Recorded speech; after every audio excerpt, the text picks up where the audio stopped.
Wow, ang saya-saya dito sa Ozone. Ang malapit-lapit dito ng sa may bahay. Wow, ang saya-saya naman dito. Ganda naman ng yung disco dito. Parang parang kakariso.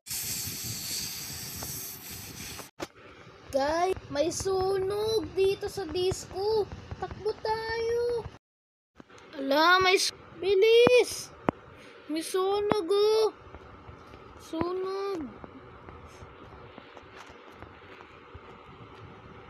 Dali, may sunog oh! Sunog!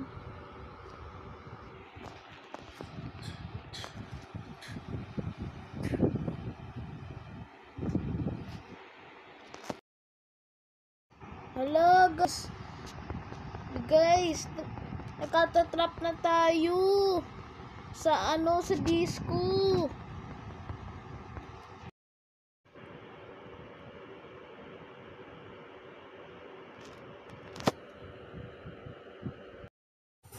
Nagaganit na ngayon sa Ozone Disco.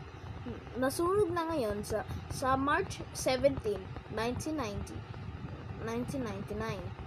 Panaganap ito ay nasunog kapag may graduation na pagtatapos ng school year ay may nagsusunog sa disco loob.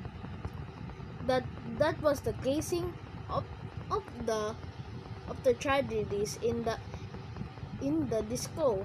Something may that worried or that happened sa Ozone Disco dahil pinaganap nito ng sunog dahil sa kabilang lugar sa may building.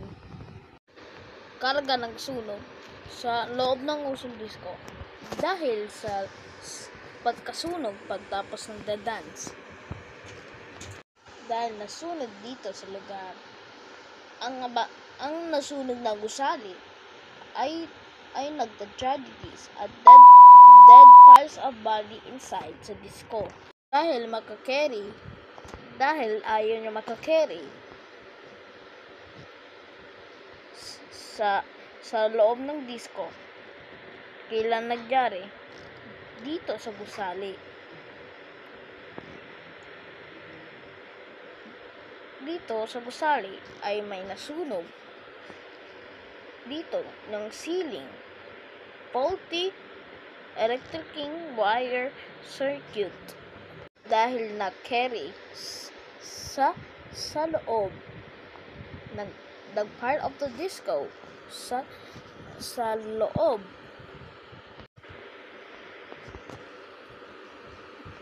March 17, 1999, a part of the anniversary ends of the school year to 1999 to 2000 closed even parts of the world. The close of the Ozone Disco that was compared with a nangyari dito sa loob ng disco. Kakasunod nito, pupunta nila sa hospital dahil dito may paranormal activity sa loob ng disco. Ozone Disco, paranormal activity ng kilalang disco sa Quezon City, Sampaloc, Manila. Pakakadiretso-diretso sa hospital of the General Testing Hospitals. Dahil dito ng issues ng disco kailan nagyari dito. Imposibleng lugar ang disco sa loob dahil dito pagkakasunod-sunod o sunog-sunog sa ibang tao. Apparently, this hospital is one of the directories of the part in the world.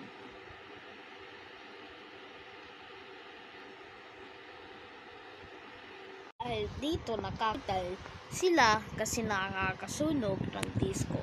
Loob ng disco. sa Quezon City of the hospital sa PhilHealth. Nagyari ito sa loob ng disco sa incident. Dahil nagyari dito sa loob ng disco at nagtaka sila dahil nasasarado nila ng pinto kasi may sunog. Walang nila nakakalabasan ng ibang fire exit o exit sa loob ng disco. Fire tragedy that happens in the world that is expensive of the hospital is 200k or k pesos. Thanks Andrea Salonga dahil nasunog dito ng Ozone Disco sa Quezon City na maraming